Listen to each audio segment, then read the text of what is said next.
RSI እና ሙቪንግ አቬሬጅን በመጠቀም ትሬድ አሁን አደርጋለሁ። እንደምታዩት RSI 70 ላይ ነው ያለው።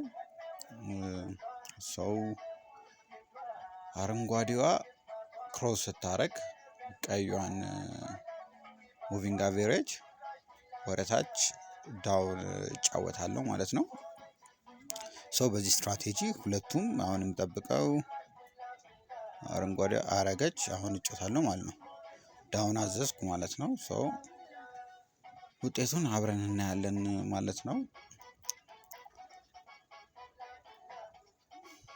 ያው እንደምታዩት 70 ላይ ነበረ ያቺም ክሮስ አድርጋለች ማለት ነው። ሰው በስትራቴጂው መሰረት ነው የተጫወትኩት።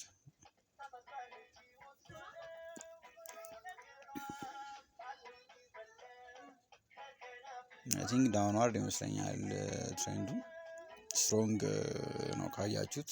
ያ የመጀመሪያውን አሸነፍኩ።